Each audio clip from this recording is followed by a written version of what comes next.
bring some grumpiness to your internet. And welcome back to Redneck Radio, the live stream, where today we get an extra side help. And I'll tell you what I really want right now is some good old American gravy and biscuits. I know you've never had those, Alex, but oh, they're so good. Yeah, sorry. I didn't hear a word you said because I had to meet the friggin' stream. Well, I said we get an extra side helping of good old American gravy and biscuits. Whatever that is. Oh, it's so delicious. It's one of those foods that I will actually eat till I'm sick, and then eat some more. And no, we're not late, mumbling American. Your clock is early, so get over it.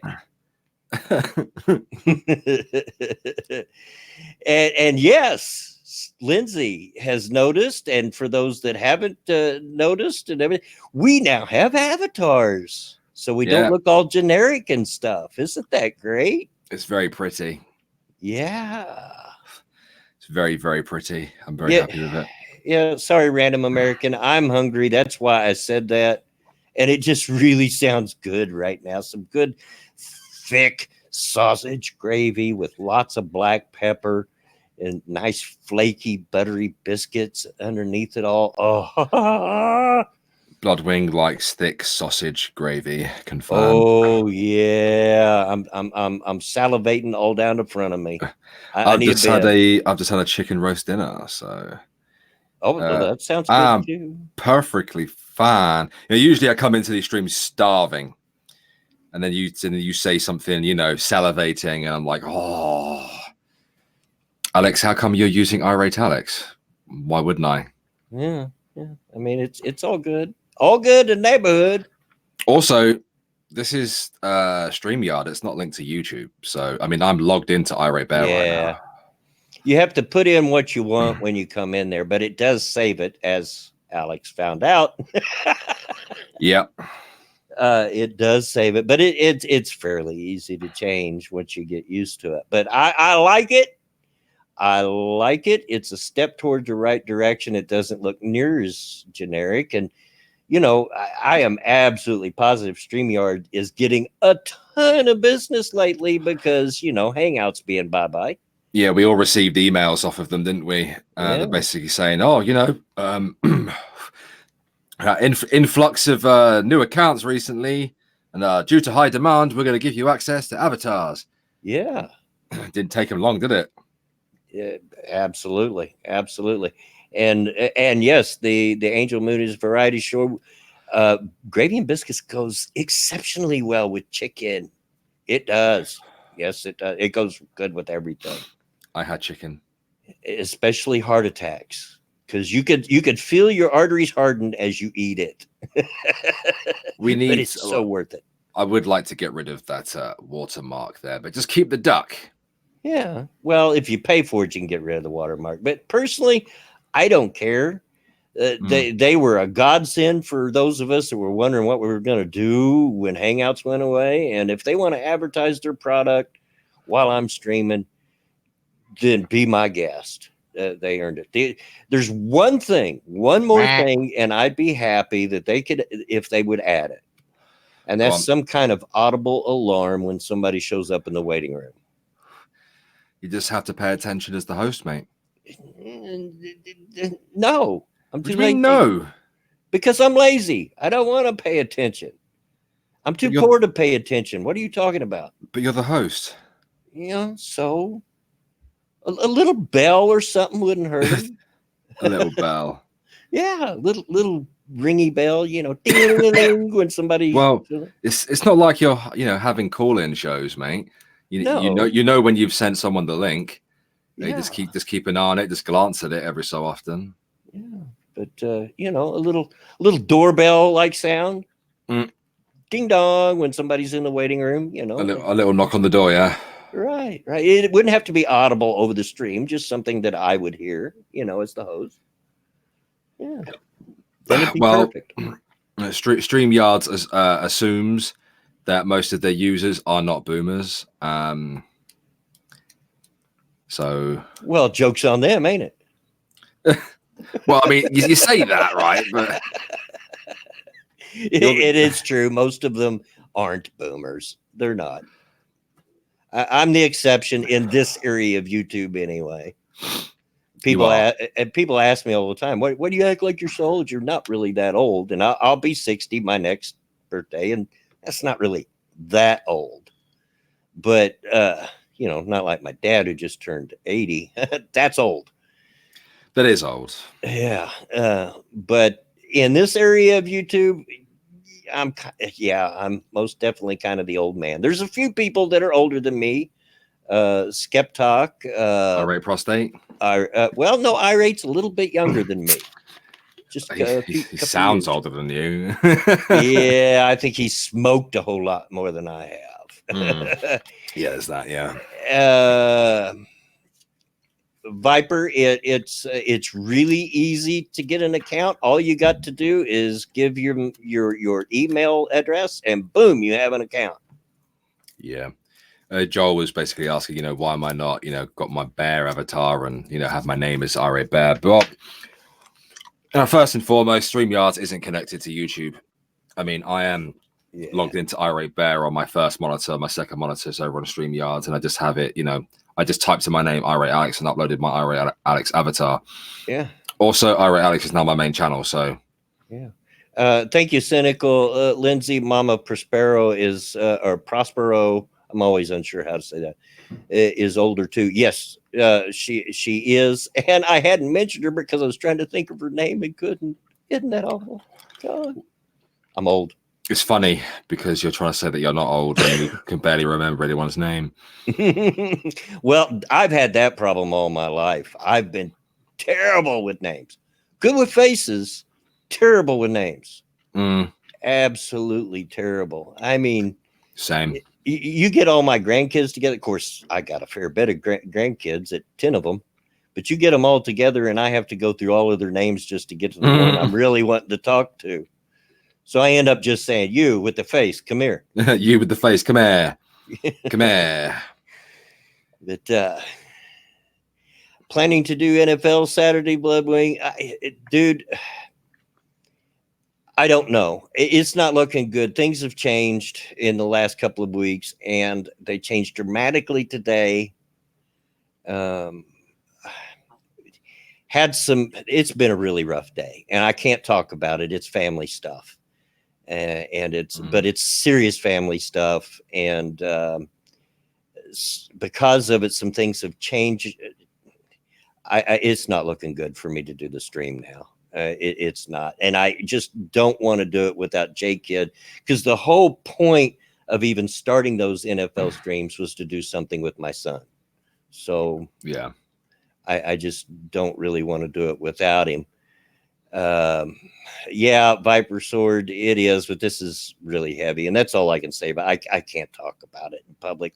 But let's just say it's been a really rough day. I woke up really early, much earlier than usual, but way before the sun come up this morning with it.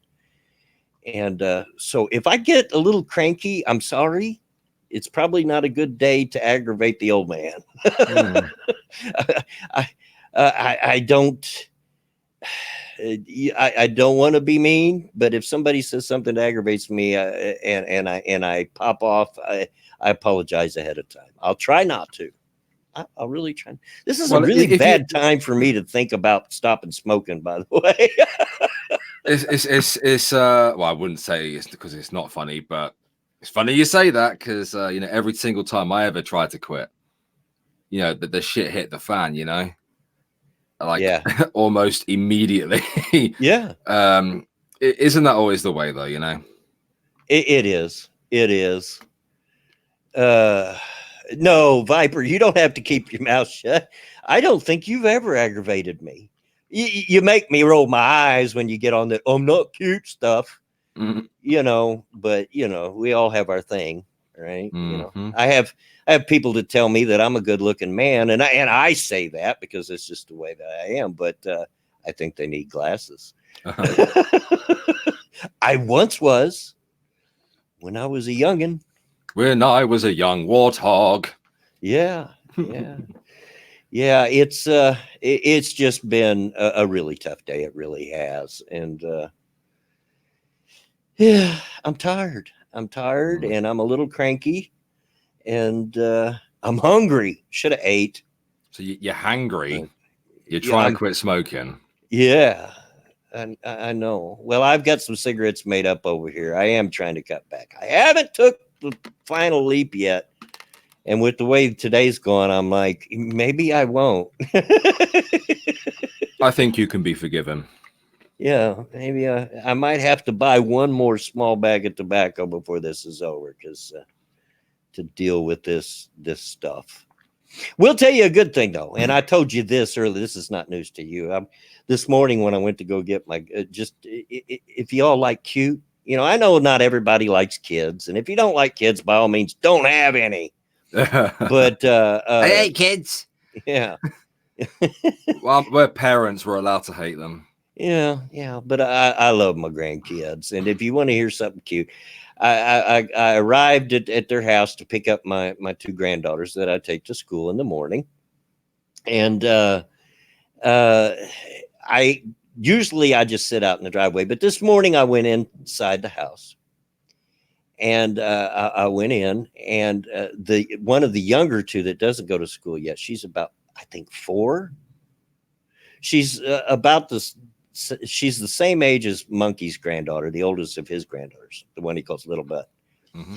And I think she's 4 or close to 4. Anyway, she's standing there on the couch, looking over the back of the couch, and as she goes, and just as plain as day, and just as serious as you can be, she looks at me. Well, if it isn't really my papaw. I'm like, yes, it's really your papa. And what are you trying to tell me, that I don't visit often enough? Because I know I don't. Well, look who came home to see me. It's exactly the way she said it too. Well, look at that. And I said, well, give papa a hug. No, I'm not giving you no hug. No. Did she snap her fingers from left to right and then kind of like do a little turn? No, but she had that little look in her eye,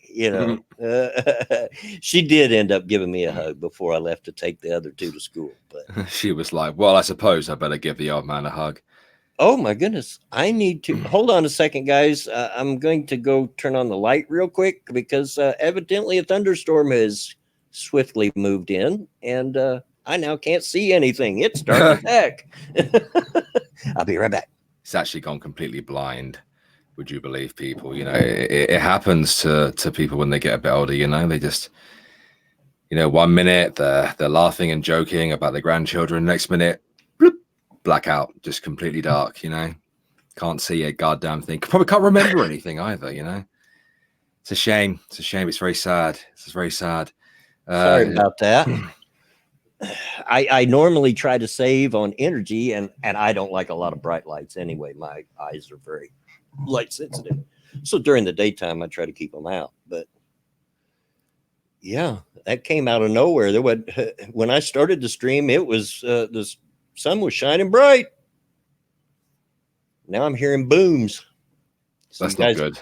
You guys might hear it in the background. Oh, as long as it's not like the other night. What was it? Saturday night, Sunday morning? Saturday night? Are you asking me? No, I'm talking out loud to myself.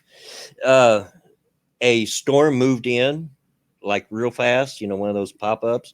Mm-hmm. And oh my gosh, it was fierce. You all know my front door is broke and it's tied shut. And to make sure it stays shut, I've got an old tire sitting out there in front of it. It'd have to push that whole tire and wheel and everything in order to open.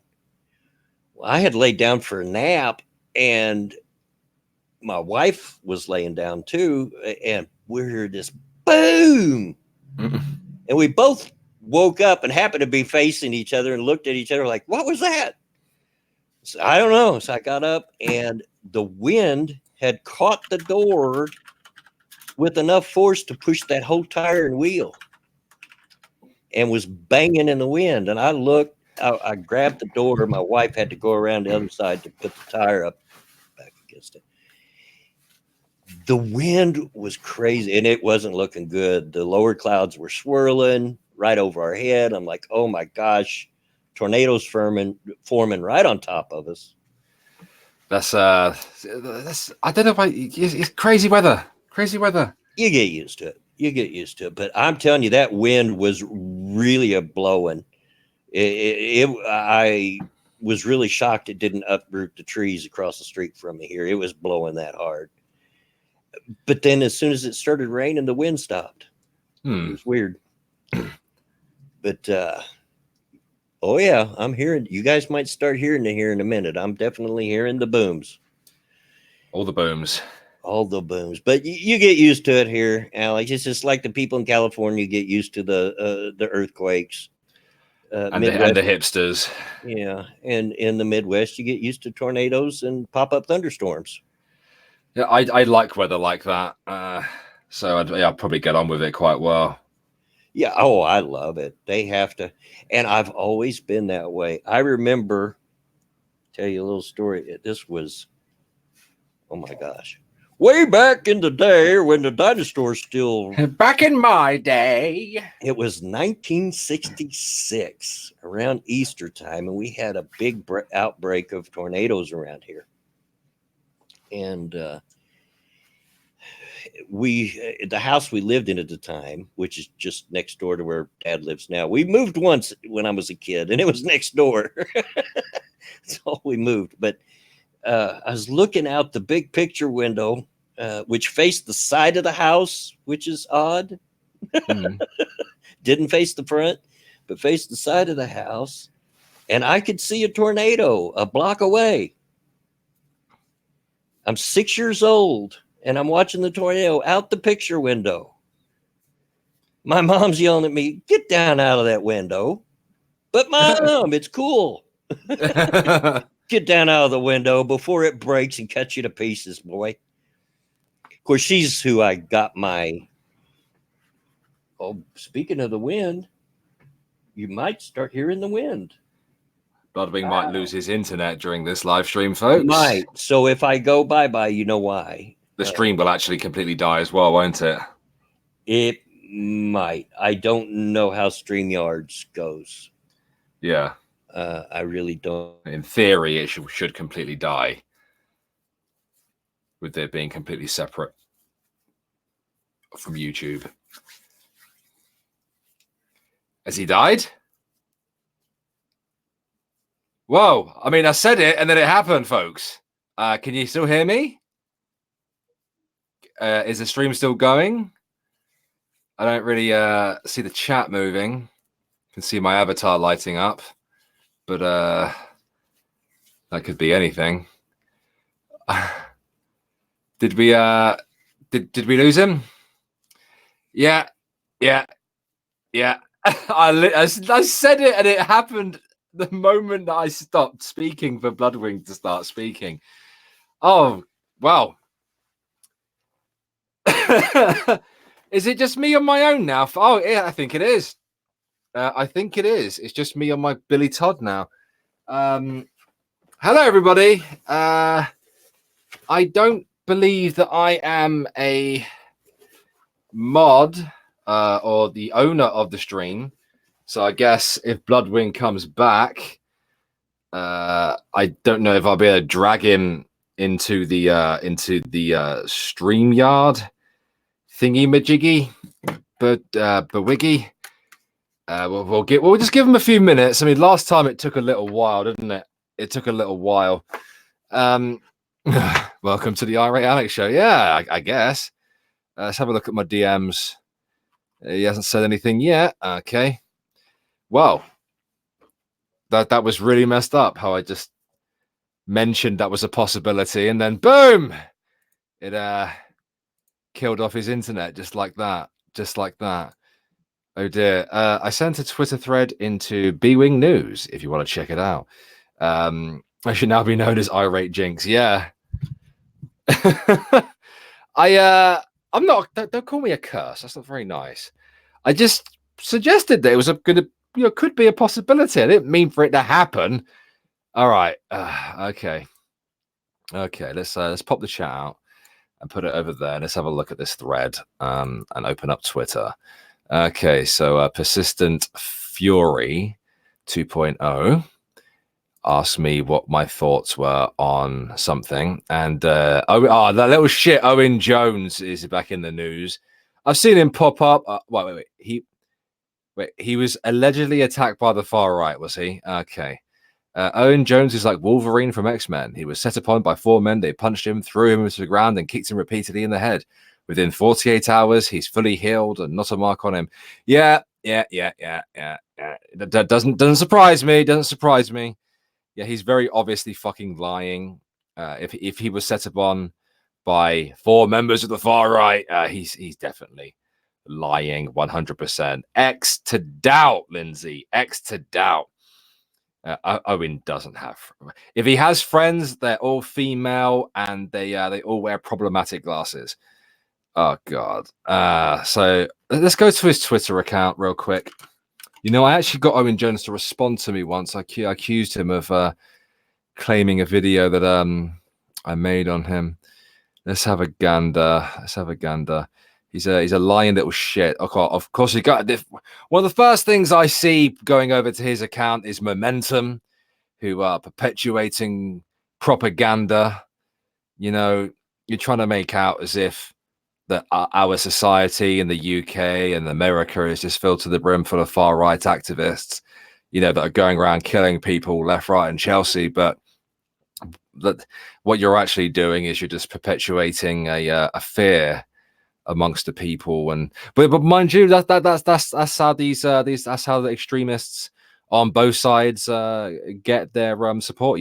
By perpetuating ideas and tactics that promote the concept of fear. And are we rejoined by Mr. Wing by any chance? You just had to jinx it, didn't you? I'm sorry.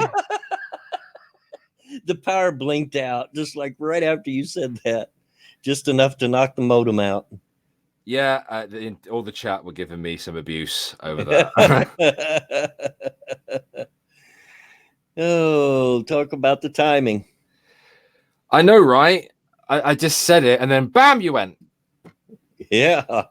There we go. And in the meantime, you all missed some of the biggest boomers, man. Jiminy Christmas, it's thundering out here. I can't hear anything at all, mate.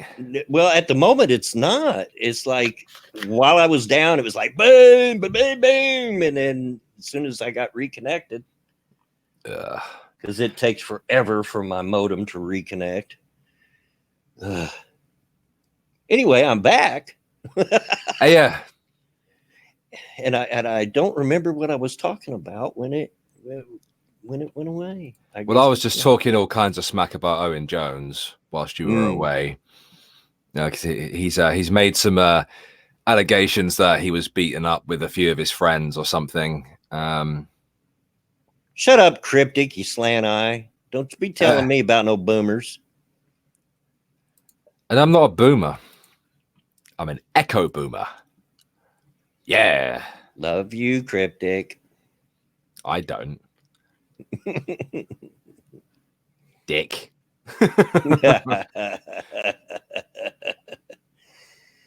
Yeah, the thunder seems to have calmed down and the wind calmed down. Man, it just come through for like 5 minutes there. It was really raging. And then that's Midwest weather for you. Can I just read this thread on from Owen Sure. Jones? Do whatever. I told you before we started, is just whatever. You do what you want. You go Loath as I am to get into this argument, I am a journalist. I am a card-carrying member of the National Union of Journalists. My card says journalists. Okay, Owen, I think we get it, mate. Columnists are a subset of journalists, as are news reporters. Oh, okay, so someone's been taking the piss then by the sounds of it. Or food writers or sub-editors. Reluctant as I am to engage in a debate motivated by bad faith or to center me in an incident which I fear is about something much bigger, the constant attempt to delegitimize left-wing media figures is really very dangerous in the current political climate. Well, stop lying then. Oh, and by the way, I do sometimes do reporting, including front page news stories as well as extensive. Yeah, okay, mate. All right. Yeah, whatever. Like, I assume his credentials were called into question. His credentials? His credentials. That's what it says, you see. It doesn't actually say credentials. That's how we know it's fake. Let's have a look here. This has got to be the thread. We all know that news sources can't edit themselves anymore anyway. The grammar and stuff on news stories anymore is just terrible. And yes, I'm looking at you, CNN. He says a couple of bruises. Wasn't his head meant to have been kicked in? I don't know. Jeremy Corbyn on the 17th of August said, I send my solidarity to Owen Jones and his friends who were attacked last night. Owen believes it was politically motivated, and we know the far right is on the march in our country. An attack on the journalist is an attack on free speech. Jeremy Corbyn speaking about friggin' free speech. No, it's not. It's attack on it's a call to truth. Attack on your attack on left-wing establishment, not free speech, mate. Yeah, I mean, I've said it many times. You know that it's nothing new, but I'll say it again. There is no real news anymore, and I'm talking about both sides. Fox News and the like are just as guilty. There's no real news hardly anymore. It's just all opinion pieces. It's what it is. Yeah, most of Owen Jones stuff are opinion pieces as well. If you want to find an Owen Jones article, you go to The Guardian, then you go to opinion, and that's where he is. And that's all he ever does. That's all he ever does these days. You know, he used to be a fairly logical, rational individual, Bloodwing. Yeah. Believe it or not, you know, a few years ago, you'd turn on the BBC, you'd have Question Time on, you know, where you have a panel full of politicians or journalists or even business owners. Yeah. And sometimes you'd have Owen Jones on the panel. Sometimes you'd have him asking questions from the audience. And you know what? He was still left wing, still a socialist, but he wasn't nuts. He wasn't spouting the same crap. He wasn't, you know, calling everybody racists and homophobes and transphobes and everyone who disagrees with him far right. He wasn't like that back then. He actually raised arguments. I mean, yeah, from a socialist perspective, but well, that seems to be the way all of them have all gone now. You know, yeah, like, well, this is what we're doing now, so we don't have to have journalistic integrity. Thank you, Jim Beam, for looking at the radar for me. He says, looks like I'm going to get hit pretty hard here. I'm not surprised. You know, we'll get some pretty heavy weather before the summer's officially over. Used to it. And I love storms. I just don't like when it knocks my power out while I'm streaming. If I wasn't streaming, then by all means knock it out. I don't care. Yeah, news is just. Yeah, this is a blatant lie. The BBC reported it as Owen Jones having a black eye and being battered. He doesn't have a black eye.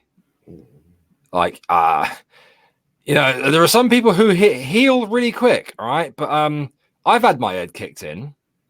And, you know, when I was a lot younger, you know, I've been kicked the fuck out of and punched and all sorts, you know. And I've had black eyes and fat lips and that kind of stuff. And when I was younger, I used to heal pretty quickly. And those black eyes, those fat lips, when they stuck around for a little while. Yes, he's a lying little bastard. He really is. He's older than me as well. So, thank you, Duck Dog, for the donation. Hope your day gets better, yo goat. Well, it's already somewhat better. I mean, I'm over the most part of it. During the time I was away because the storm knocked my modem out, I got a text from my wife with some updates on the situation, and yeah, I'm doing okay. But thank you very much. Appreciate it. These fucking people. Oh my god. There's someone here questioning the black eye, and there's this retard going, how surprising the bigots choose to ignore the fucking point. It's like, what do you mean? What do you mean ignore the point? Alex, you're roboting really bad for me, and it may just be me. Let me leave and I'll just rejoin. Okay. It may just be me. Chat, let me know if.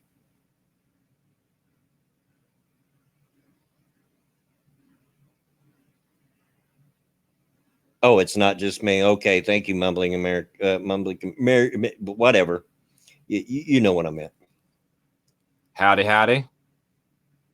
Howdy, howdy. Oh, and there's his beautiful face. Look at that. Look at that. He's a handsome man. Handsome man. I need to get my hair cut, mate. It's getting too bushy. I'm to the point now that if my hair is long enough to get messed up when I lay down, it's too long. You know, I developed what that Vanilla Bear affectionately named the shelf. The moment I start getting the shelf is the moment that I need to have a trim on the back and sides, and it's like basically a section of my hair just goes like that, you know, out to the side. It's just like, right, time to have a trim. But I need to get a haircut. I'm probably go hairdressers tomorrow or something. Oh, my hair has a mind of its own when it gets out longer. But you really need a better hat. This here is my trucker hat. That's right. I like trucker hats. I do too. I wear them all the time when I go out. I'd wear it sitting right here, except for leaning back on my reclining chair. It tends to get pushed down over my eyes. I've always been a fan of trucker hats. Always. I couldn't stand any of the other those god awful flat peak ones that don't stretch. Yeah. You know, your Viper's like, it's not as good as my N7 hat. Viper, should I go get my N7 merch and just put it on camera for you to look at? Because now I remember how jelly you were. I've wore what you're calling a trucker cap. We just call them ball caps for a long time. But back in the 70s, I went through quite a period of wearing what I call a button down, an Ivy League cap.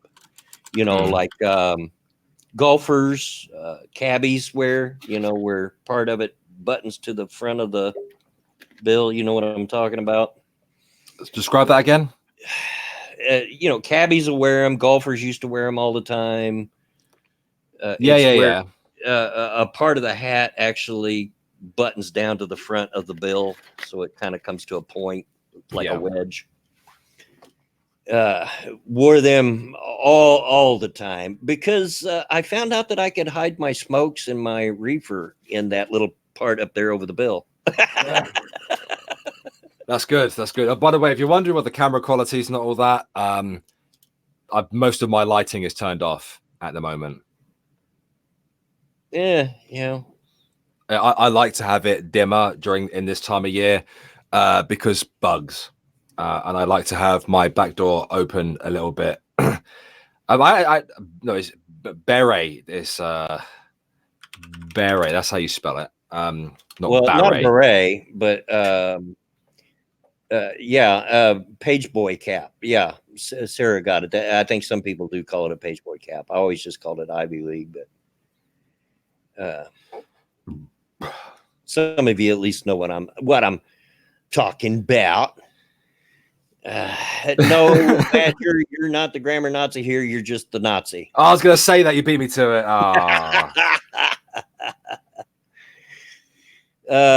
Dang it. Yeah, of course, if you were American, Alex, you'd have your AC on. You wouldn't have to worry about that back door being open. Well, no, bugs coming in. Well, no, it's not because of heat, mate. It's because smoke. Tiny room. We need to get the smoke out. Yeah, well, that's what I have a ceiling fan for. Well,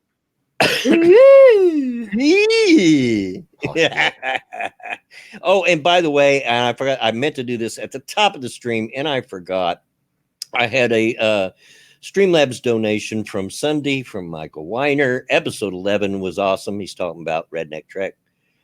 Keep up the good work, and thank you. And thank you, Michael Weiner. Yeah, I think he's Redneck Trek's biggest fan. Yeah, I think he could be as well. And I appreciate that. I really had a good time on Sunday, reacting with everybody and laughing and just had a good time during the premiere. And yes, I laugh at my own jokes. I rewatch. By the time you guys see a video, and it's the same for any creator, I've seen it at least half a dozen, 6 to 8 times. Of course, because you see it all while you're editing it and putting it together. And then once I think I've got it done, I'll watch it through again. On in Vegas. And usually you'll find, well, I need to fix this part here. So you watch it through again to see how that works, and then once I get it rendered, I'll watch it all through again to make sure it all come out in the render, because sometimes glitches happen.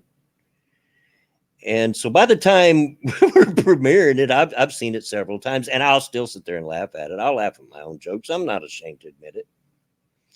Absolutely, I'll laugh at if I didn't think it was funny, I wouldn't put it out there. Well, yeah, of course you would. But I had a really good time. Really good time. And speaking about good times, aren't you guys having a good time? Come on, just listen to us blather on. There's 58 people watching now. It's been up to over 60 in the last few minutes, and only 18 likes. Come on. Come on. What the heck's the matter with you? Oh, fucking wow. This guy's a piece of shit. He really is. Screw you, Badger. Someone has to laugh at your jokes, old man. Some people do. As long as I stay away from the puns. I think I ticked a lot of people off with the puns. A couple of people liked the episode with the puns. Alex wouldn't watch it because he knew it had the puns. J Kid was going nuts in the chat. Mama Minnie, my daughter, was going nuts in the chat. Like, stop with the puns. But yeah. So you probably heard about the story of the Borderlands creators 2K basically saying that if you misgender one of their characters called Flack, if you refer to Flack as he rather than they, you can be banned from like the forums and stuff. I hadn't heard that. The last controversy I heard about Borderlands 3, because you know I like the Borderlands game, I really do, and so I've been following a little bit, was a controversy over a creator, a YouTube creator that shut his channel down because he claimed that they had sent goons to his house. Yeah, there was that drama, but there's the misgendering thing right now, and but I hadn't heard about that. No. There's this guy who's I've shared a screenshot of the article. I actually had it on Ghost Poo last night. Yes, misgendering Borderlands 3 character Flack may get you banned. And some guy called Ezio, I don't know who this person is. Let's have a look. Oh, not too big of an account. Okay. Just basically shared the screenshot going, what has gaming come to? Then some little rat with pronouns in the bio as it and he, which is the first time I've seen anybody use the word it as a pronoun, but okay. Who says, hello, this is fucking epic. You misgender, you get sniped as it fucking should be. Respect trans non-binary people or perish. It's simple. And Sinatra quote tweeted it. Ian Marchong says it's bait, but I don't know, dude. Like, it's got 38,000 likes on it, and the guy is basically calling the person he quote tweeted a pedophile. Yeah. You know what? When I play games, I don't pay attention to people's characters' gender. I don't care. Good God. When I'm doing that voice, I spit everywhere. Maybe I don't know, man. Pose don't usually call people pedophiles. Yeah. I don't know. Maybe the fact that what they were doing is they went to the account. They saw that it's an anime avatar. They took the name of the Twitter account. They obviously Googled it, realized it's like a lolly character. So maybe they were also trying to rile up people who don't think that like lolly is like a pedo thing. You know, I really couldn't care less. I mean, in Borderlands 2, you had a character that was a cyborg, was half robot. Well, either way, the article is real. So it just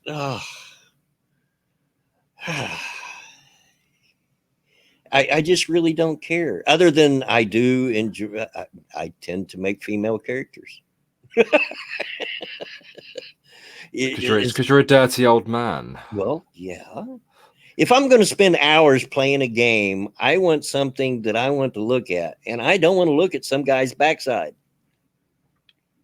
You know? Well, I guess if that's a third-person game, yeah. If it's third person, right? First person, I really don't care. Although to be fair, some games give you some extra benefits from as playing as a woman.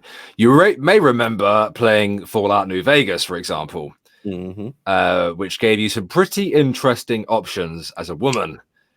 For example, Benny, the guy who shoots you at the beginning of the game, and when you finally catch up to him in the casino, if you're a woman, you can have sex with him to get into his room rather than having to go down other options, right. Well, if you have the Black Widow perk, you can also kill him during sex. I'm not that perverted. I'm not really into that. Well, he says this, ladies and gents, but let's be honest, he's just saying that to cover his ass. But like on Dragon Age, the first one, and while you're at your camp, you can build relationships with other characters, and like I only did it for the achievements, because when it actually got to the part where you do that, I'm like, I don't want to watch this. The same with you mentioned N7 earlier. The same with those games. Mass Effect. Yeah, Mass Effect. You could form relations, and then there would be sex scenes. I'm like, you could have left that out, and I'd been okay with it. But I know some people enjoy it. But this motherfucker. Well, if you kept her out of the street. He has one good video. And I give the man a compliment. Then one day later, he Rewired Soul is at it again, Mr. Wing. Yeah, he's out there shilling for BetterHelp. And you just excuse me for a moment while I go have a word with our friend Chris. Well, he's not going to learn. So. He had one good video. One video where I didn't disagree with anything. Yes, there was a little bit of shilling of his ebook, but I can let it slide.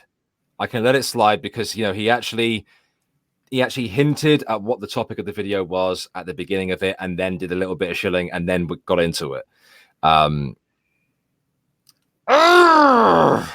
Excuse me a moment while I just go rip his balls off his face. Right. But back to Borderlands, I don't care. The only thing I care is it going to be a good game? Because please don't ruin one of my favorite game series. Please don't. I just want it to be a good game and fun to play. That's all I care about. I don't care about their freaking pronouns. Who cares about that stuff? Well, yeah. Obviously, this is like for a thing for.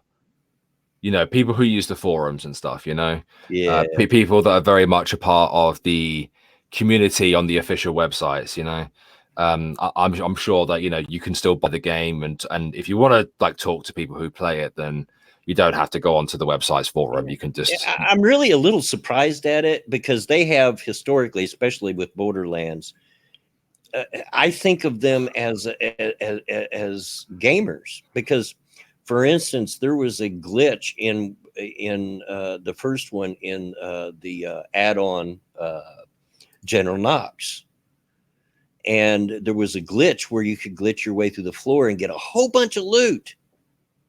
And it was really pretty simple to do. They knew that was there and left it in, never fixed it, because they knew it was popular with their players. you know, and I always appreciated that kind of stuff. So I'm a little surprised at that coming from them. It just doesn't. It seems odd. I'm wondering if it isn't an issue with their forum moderators more than anything else. Excuse me for a moment. Okay. So chat, how you doing? Necrosol says back, had to mow a small strip of grass. Boy, you in that grass. No, There that's we go. Tyler. Sorry. That's always. Oh, that's better. Sorry, I was getting this awful pain at the top of my head, and I just had to readjust my my do. Don't look at the do. Don't look at the do. Oh, I'll show you actually. Do the do, but don't look at the do. There you go. It's all kinds of bushy. It's all kinds of bushy right now. Kyler, have a good day, buddy. Thank you for stopping by. Okay, bye. I always put my headphones on. You're saying bye to me. No, it was Kyler. Oh, okay, he's off to work. Yeah, I always appreciate that he comes by before he has to go to work. I do. I appreciate that. Is the woman still watching the stream? She was in there. I don't know. Well, she should. Back in a sec. Okay.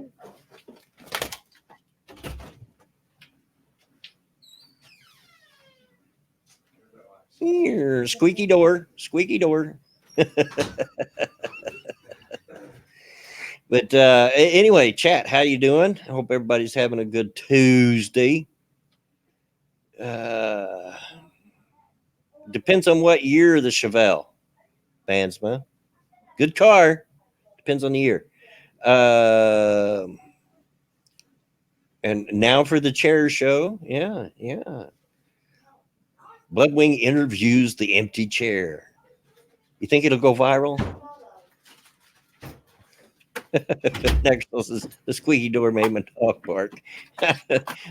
You must have the volume up a little too loud there now, Necrosol.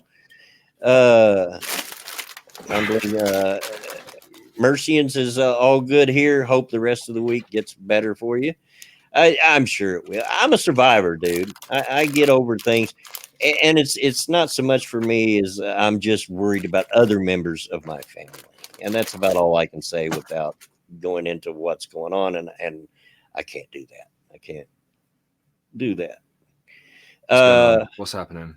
Mumbling Mercian says all good here. Hoping the rest of the week gets better for you. And I was just explaining that. Yeah, I'm a survivor. I'm sure it will. Always does. How's your dad doing? He's been kind of sick lately and missing his appointments. He's at his self, he's in his right mind, but physically he's not doing real good. His RA is acting up really bad. He's just swole up like a watermelon. But other than that, he's doing okay. He keeps putting on. He's had one of his treatments that I talked about, those 4-hour treatments, the infusions. I really wished he wouldn't do that. I understand why he does it, because it does help with his pain. But the last time he had these treatments was the start of him going off the deep end and losing his mind for months. Yeah. It just it gives him. It doesn't react well with his body. And so I'm kind of not looking forward to that. But anyway, yeah, he's doing well.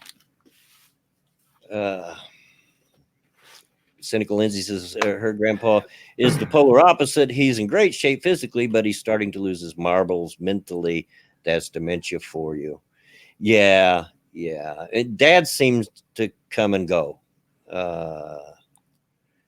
It seems to come and go, and sometimes it works like that. He doesn't have Alzheimer's, but he does have dementia. Alzheimer's is not the only form of dementia out there. Yes, Bandsma, I seen that. He sent me a link to an AIU video on my Twitter. And folks, I know some of you may like AIU, but I can't stand the guy. Please don't send me his videos on Twitter. because I don't care. I don't like the little twit. I think he's a dishonest little twit. He uses dishonest tactics, and he actually uses tactics that people that run cults will use. They'll give you a grain of truth to start with, and talk to you in a very pleasant and easy to listen to voice, and keep with the truth, and slowly switch to what's not the truth, and you don't even realize it's happened. Now, if you know what you're looking for, you can spot it. But he's dishonest. I don't like him. Sorry. If you like him, good on you, but I don't. So please, no more AIU videos, because I don't care. Yeah, I'm not really a fan myself of him, to be honest. Yeah, I just never was. Way back in the day when you and I first got started in this, he done good videos on TYT, the Young Turks, and he really did do very good videos on them. But anything outside of that, no.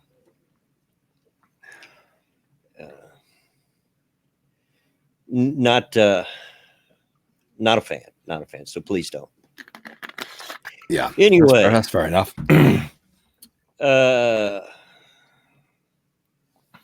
Yeah. Cancer is a good word for it. Big Chief Fuzzy Beard of Gulf City. Yeah. I'm surprised that he's still able to find a platform on YouTube. Honestly, he's been kicked off YouTube more times than Carter's got liver pills. I mean, I'm not sure how many times I lost count, but it was a bunch, a bunch.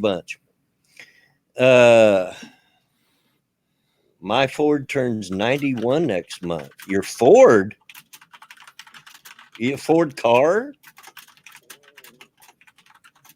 91 years or 91,000, as in miles or kilometers? Not sure where you're at, Duck Dog.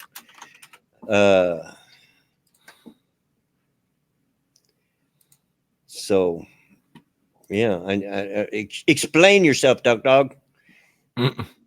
Explain. You got some splaining to do, Lucy. So what else we got? Let's. I don't know.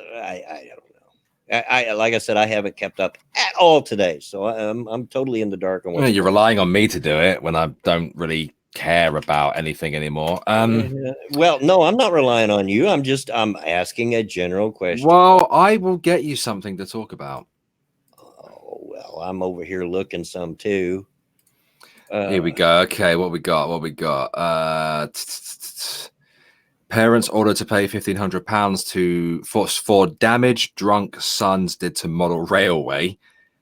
That's the most boring crime this week. By far. What was it? Parents had to order to pay £1,500 for damage that their drunk sons did to model railway. Destroy it. It's boring. No, Bandsma, I would not. First of all, it's a Ford. Not a fan of Fords. Secondly, I'm not a fan of cars that explode when you hit them in the rear end. Thank you. So, if that's the only choice I had, if I had to drive one, I would drive it. But that would be it. Police stop homemade car made out of balsa wood and duct tape. Run that by me again, because I coughed right when you said it, and that's why I didn't hear it all. Police stop homemade car made out of balsa wood and duct tape. Was it a redneck? A British redneck? I mean, I drove cars that were held together with speed tape, and duct tape. I'm gonna share. They weren't made out of wood. I'm gonna share a screen with you, so you can get a good look at this this here thing. Yeah, interesting looking thing.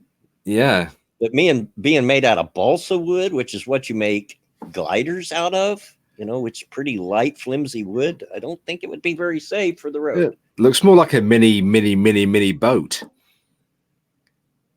Yeah. Doesn't it? Looks like it'd be better to just drop in a local lake or something. Traffic cops were left stunned after they had to pull over a vehicle that resembled a small boat on Britain's busiest motorway. It was on the M25.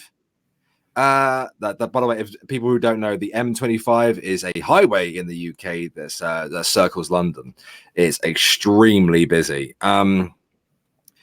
Made out of balsa wood and duct tape, officers described the electric vehicle as the most unusual they've had to stop in 26 years. The three-wheeler was spotted on the M25 in Bedfordshire on Sunday.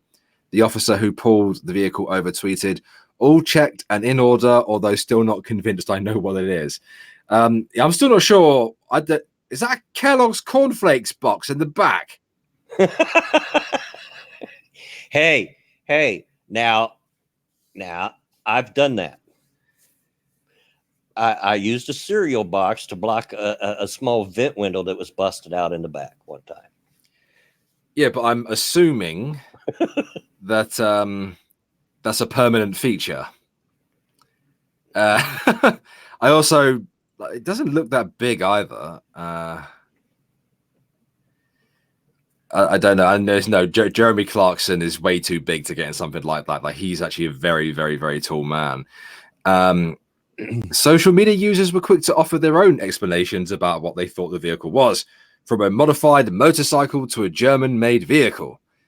It was definitely Badger. Badger was at it. Another added that it looked like a co-op home shopping delivery vehicle, while others questioned how it could be considered safe. I don't know. I mean, yeah, if that dude got hit by another vehicle, it'd be bye-bye. Be all over but the crying. Bedfordshire police were able to confirm that the vehicle was approved and registered by the DVLA. That's our what's your one called again? The DMV. Yeah, that's our ours DMV. Here is the BMV, but yeah, a lot of and is in fact a motorbike with a plastic shell built around it. Okay, what? All right. Sergeant Stephen Andrews from the Bedfordshire, Cambridgeshire and Hertfordshire Roads Policing Unit told Metro, "This is certainly not a vehicle that is seen very often on our roads, but after roadside inspection, we couldn't find anything that would prevent the rider to continue his journey." Are you sure? Are you sure about that? Because it looks like a strong gust of wind would tear that thing apart. It would certainly knock it over. But yeah, it's fully insured. It's had its MOT and it's fully taxed. Huh. Yeah. So it's fully road safe and legal, apparently. I mean, I don't believe you that it's safe, but of course you wouldn't believe the things they take on the road around here. All kinds of homemade mini bikes and go-karts and whatever. And they just take them right on the street around in this neighborhood. They're not going to do that out, on the highways or nothing, because they'll get popped. But I guess they think they can get away with it around here. Yeah. You see that god-awful article there on the side? French bulldog dies after 15 minutes. So dies 15 minutes after owner 25 lost cancer battle. Oh my! Died of a broken heart, huh? I'm assuming so. Yeah. I don't want to go into that because that's actually a pretty sad story. But yeah, man's best friend, people. Wouldn't surprise me. Would not surprise me. When I I haven't seen her in a while, but when I stopped in at my daughter's house and when I went in to say hello to the other ones. Precious, the doggy, who I've had on this stream before. That's right, yeah. Was there, and oh my gosh, she was turning flips. Like, it's Peppo, it's Peppo, it's Peppo, it's Peppo, it's Peppo. Just running all over the place and turning flips and jumping up on me. And I'm glad to see you too, dog. But yeah, it would not surprise me. It is man's best friend. It's a special relationship between man and all his pets, but especially between man and dog. Yeah, I've heard a few stories that are very, very similar to this, and yeah, it's very sad, very sad. But we'll move on because there's one that's a bit interesting. A vegetarian girl 16 called racist by GCSE examiner, but those are our main exams that you take in high school, by the way, for calling halal meat disgusting. Hold on a second. As you can hear, I've got somebody knocking at the door. Well, I will read the article while you do that. A girl has been disqualified after an answer she gave about halal meat was mistaken for Islamophobia. Abigail Ward, 16, is vegetarian, and she wrote, which I find absolutely disgusting, during the religious studies exam in June. This led to the OCR exam board accusing her of a malpractice offense, and said her disqualification was due to obscene racial comments being made throughout an exam paper. However, that disqualification was overturned after Abigail explained that she was expressing her opinion of halal butchers as a strict vegetarian. So basically, guys, if you get called racist for criticizing like halal meat or anything, just say you're a vegetarian. That'll help you get out of it. Her school, Guildridge High School in Eastbourne, East Sussex, appealed on her behalf. Meanwhile, her mother, Layla, 36, said the examiner had been overzealous and over-righteous. Well, aren't they all? Aren't they all? They're all overzealous and over-righteous. So fucking quick to call someone else a racist. Dickheads. She said, I don't even understand how that even would be racist, even if you were being, directly criticizing halal. It's a terrible and barbaric practice that involves bleeding the animal dry whilst they're still alive. It's fucking awful practice, and it's always disgusting, and it's a part of Islam, and Islam is a religion, not a race, you fuck. She said, we called her, Abigail, downstairs and said, what is this about? She was just about as gobsmacked as we were. She's never had a detention. She's so good at school. She added, it's great that it's been overturned, but it should never have happened. Couldn't agree with you more. Couldn't agree with you more. They explained to examiners that she was referring to the halal butchers and not Muslims in general. They also pointed out that there were no other comments throughout the rest of her exam paper that would suggest Abigail is racist. But of course, that comment wouldn't even make her racist, no matter what the context fucking was. Retards.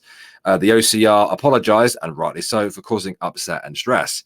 Yeah, you have no idea what fucking being called a racist in the current year can do to someone. At some point, being called a racist or a misogynist will have the same effect as having false rape allegations made against you. At some point, that will become the case. I mean, in some cases, it almost has been, or has been. They acknowledged they were wrong in the way they described the frequency and severity of the comments. Well, they were just fucking retarded. They were just fucking retarded. End of discussion. Sorry about that. It was actually a little boy looking for the little boy that lives next door, which I only know he lives next door because my grandkids used to go over and play with him when they lived here. But it was pee time anyway, so while I was up, I decided to go to the bathroom. Okay. So, yeah. Obviously, the storm has stopped. Good. If I've got little boys at the door. Well, maybe help me. You're going to have to go around to the back. This window open. Oh Jesus! Yeah, this is a very stupid story, and is just outright retarded. If I'm honest with you, so quick to call someone a racist just because they said that halal is disgusting.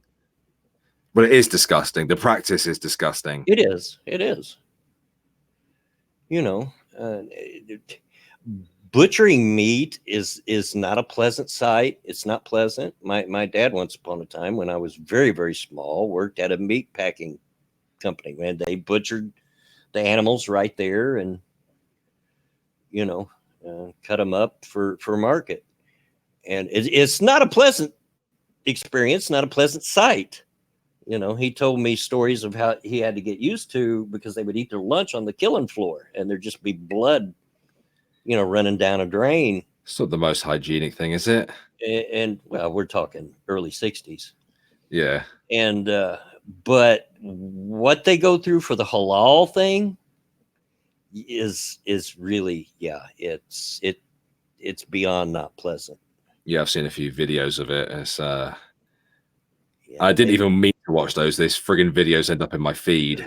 The poor animal gets tortured pretty much. Like I said, when Dad worked at the meatpacking plant, they were all about the quick kills. They had what they called a boomstick, and it had a 38 caliber bullet in the end of it. You'd pop them in the head with it, and that bullet would go through their brain. Instant kill. It was as what's the word I'm looking for? It was as kind as could be, as you could come up with. It kind of a death, but yeah, as quick and as humane as possible. Yeah, humane. Yeah. That was the word I was looking for.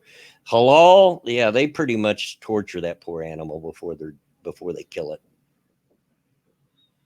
Yeah, this article's just popped up in my feed, and I'm just a little bit blown away by it. Sleepwalking man cleared of sexual assault. Okay. Was he raping people in his sleep? Sleep raping. Let's pop over to the BBC. Sleepwalking man cleared of rape. God, wait a minute. What? Oh, there we go. Man who said he was sleepwalking when he sexually assaulted girlfriend's friend found not guilty. Ad blocker. My ad blocker gets picked up by these friggin' websites. Where is my little dog gone? Where may he be? Give me a sec, actually. Okay. Let me try and find it. I'll find it in my timeline on Twitter because I saw it on my phone, you see. There it is. There we go. Okay, happy days. You think with me just putting that search in, that would just give me the most latest news. But okay. Sleepwalking man cleared of sexually assaulting woman. A man with a history of sleepwalking has been found not guilty by reason of insanity of sexually assaulting his friend's girlfriend. Dale Kelly, 21, sleepwalked into the couple's bedroom, got into their bed, and touched a woman intimately. His defense barrister, well, that's not rape then, is it? His defense barrister told jurors Kelly could not say what happened as he was asleep at the time. Judge Simon Hickey told Kelly of Dalton Lidale in County Durham he was considering a hospital order. York Crown Court heard Kelly had been to a nightclub with his friend and the woman before they returned to a house in North Yorkshire in a taxi on the morning of 17th of April. Kelly fell asleep in the taxi and went straight to bed when they arrived. But about an hour later, the woman awoke to find him in the bed she was sharing with her partner. She said she believed Kelly had sexually assaulted her and called the police. Eleanor Fry, defending, said Kelly could not say what had happened that morning as he was asleep at the time. The court heard he had suffered from parasomnia since childhood, and experts said he was possibly or likely to be suffering from the sleep disorder at the time of the alleged assault, but they could not say for certain. Jurors took over 2 hours to decide that Kelly had committed the offense, but was suffering from parasomnia at the time. It's not very long, is it? Meaning he was not responsible for his actions. Judge Hickey described it as an unusual case and said sentencing options were limited to a hospital order, a supervision order, or an absolute discharge. He said doctors in the case believe Kelly's mental disorder was treatable and needs treating. At the moment, I'm leaning towards a hospital order, but I will wait to hear what the experts say. Kelly was granted conditional bail and will be sentenced on the 23rd of September. Jesus! Yeah. Oh. I don't know if I believe his defense or not, but I wouldn't be shocked. I've seen people do some really crazy things while they're sleepwalking. Mm-hmm. My grandson, the one I call Bulldozer, you had to watch him because he would sleepwalk during the night walk in here in the kitchen and drop his drawers. He was going to he'd take a dump in the kitchen if you didn't watch him. I've known a few people that do like sleepwalking. Yeah. I had a friend when I was younger. He probably still does it now. Irish lad, and he'd get up and he'd start wandering around his house in the middle of the night, and he used to walk down the stairs. He'd go into the living room. He'd turn all the photos face down. He'd sit down for like a few minutes, and he'd get back up and kind of go back up the stairs. He'd then open up his wardrobe and then urinate in it, and then go back to bed. And when I first heard that story, I was like, nah. Like your brothers, your mom, you're all liars. You're all liars. I've not seen it with my own eyes. And then we were both, me and him, around another friend's house once, and he had like a recliner sofa kind of deal going on. It wasn't like a sofa bed. It was just like it had like recliner bits, and the bit where you rest your feet and the couch had like a gap, you see. And me and my mate were just talking in the kitchen, and you can see from the kitchen into the living room. And he sat up whilst he was asleep on the couch. And if it wasn't for that, him getting his legs stuck in that gap, he would have been wandering around the house. Yeah. It's very surreal to watch. People do crazy things when they sleepwalk, if they're sleepwalkers. His older brother, my other grandson, is terrible about sleepwalking. The other one I talked about that would take a dump that only happened every once in a great while. His older brother sleptwalked all the time, and you always knew it because he'd come out looking all confused and wandering through the house back and forth. And you're like, you all right, dude? You okay? Why don't you go back to bed? I mean, you could have a full-blown conversation with me in my sleep if you want to as well. Oh yeah, as Vanilla Bear has found.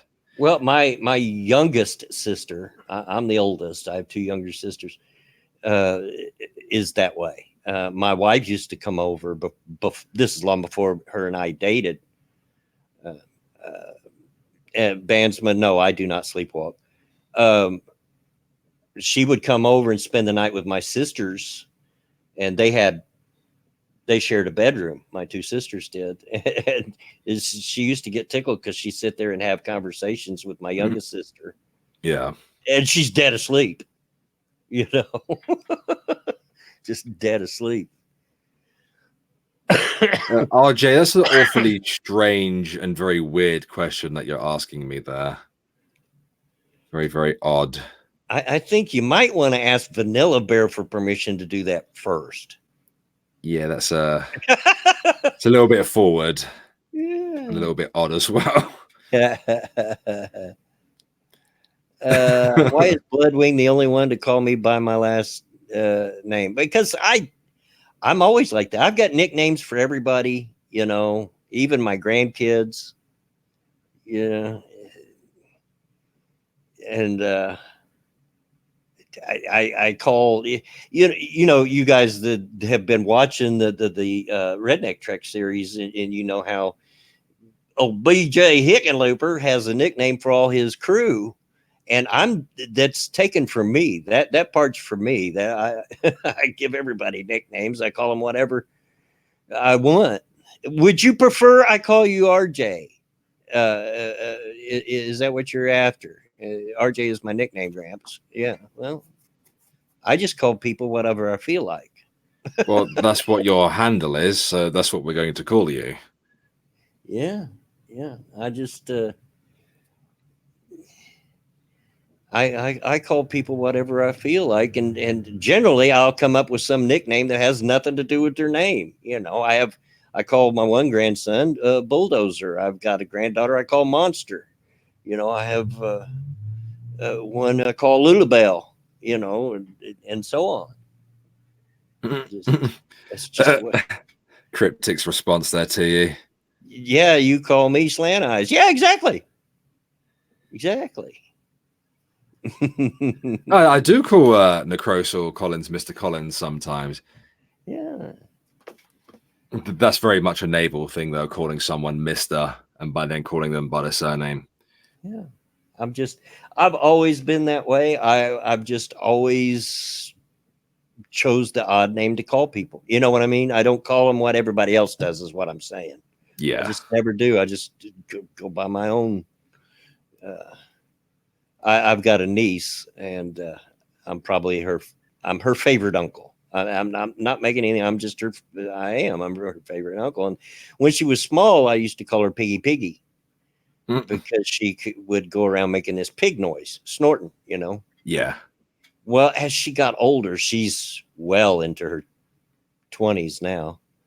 But as she got older, she's like, I really don't like that name anymore.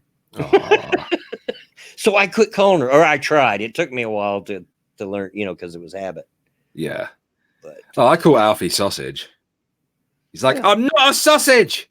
I went, yes, you are. You're my sausage. And I call the older one Ginge. Yeah. Joel is correct. Only half of the people watching liked this stream. And yeah. What's the matter with you people? Aren't you entertained? It's been over an hour, guys. If you haven't decided yet whether you like the stream or not, then I don't tell you. I don't tell you, folks. Come on. I tell you. Yeah. I mean, can you think of anything more entertaining than a redneck boomer and a British millennial just talking out their butts on the internet? Come on. Yeah. Smash that like button, folks. Come on. Smash it. Smash it. Just like I'll smash your back doors in if you don't like the stream. Seriously, though, folks, it does help out. It does help out with your channel. It helps out with the algorithm. Yeah, it should have at least 50 likes. At least. We used to have a great like to dislike ratio here, but yeah, they're getting complacent. They're being lazy. Getting lazy. Dadgummit. Yep. So it's unacceptable behavior, folks. Come on.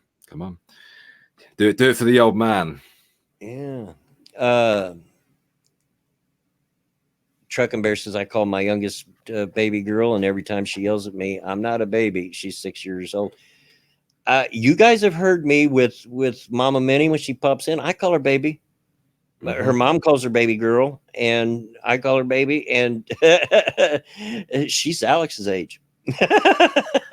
I still call Alfie Baba. He's 6. I go Baba or sausage. Well, that's what his sisters call J Kid. They both call him Bubba. Have ever since they were little. It's just one of those things. I call him boy. People look at me funny in public sometimes because I just call him boy. Mind you, I do that with the older one. I go, "Oi, boy, yeah, get in now." Yeah, I mean, even in just friendly conversation, hey, boy.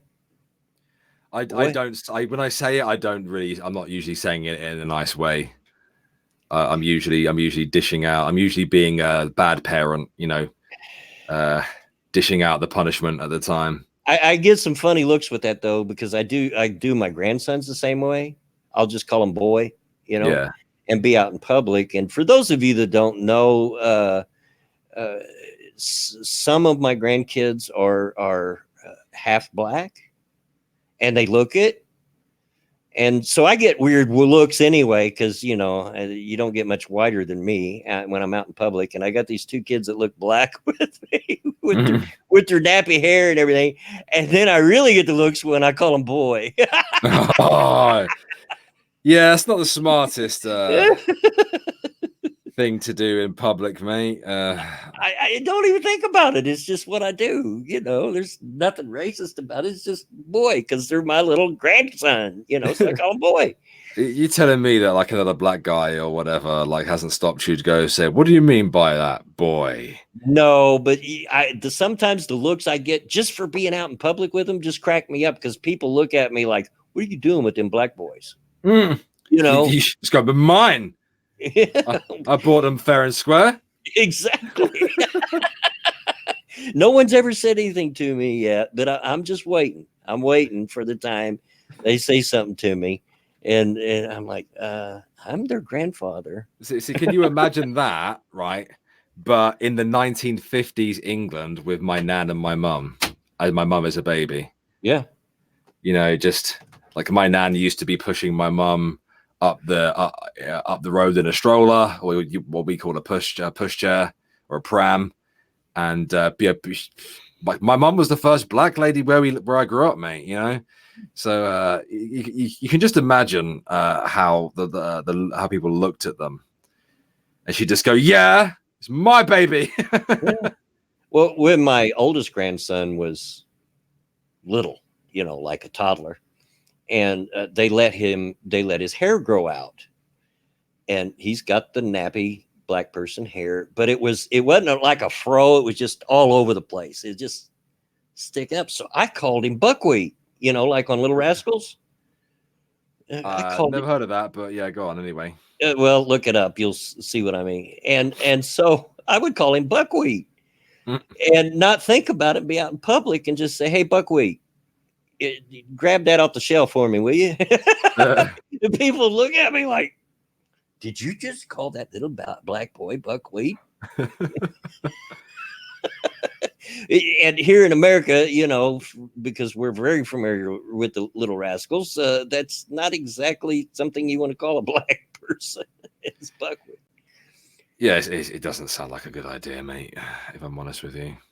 But, yeah, oh, geez. You'll be careful one of these days. I don't worry about it. I've told the story before. This has been some time ago now. It probably wasn't too long after Mama Minnie and her husband were married. We were on the back porch here grilling, and my son-in-law, who was, well, he's my ex-son-in-law now, but was very black, you know. He's not very black anymore, by the way, folks. Just Bloodwing just completely incinerated him. Now he's like a mix of black and gray and white. And I have no idea what he looks like. Last I heard, he's in Vegas, so I don't know. But anyway, he was out there grilling, and some white fellows were walking up the road, just staring at him. And I finally, I just hollered out, "What's the matter? You ain't ever seen a black guy before?" Oh boy. they just hurried on by. Jeez. You know, I was having a good think about America and the UK the other day, the comparisons, the differences, and that kind of thing. Mm-hmm. And it's like, we've said this on the show before, like, I think one of the biggest detriments to British society is the class system. Yeah. And one of the biggest detriments to America is how race is still such an issue over there. Like, it may not even be on a, like, aggressive hate, you know, mass hatred scale. But the fact that you guys, you know, are all still very separate from each other, and it's still very much a thing that is like noticed and brought up often, you know, very much like our class system. Yeah. You know, I mean, it's much, much better than it was than say when I was a little kid in the 60s, obviously. We've come a long way from that.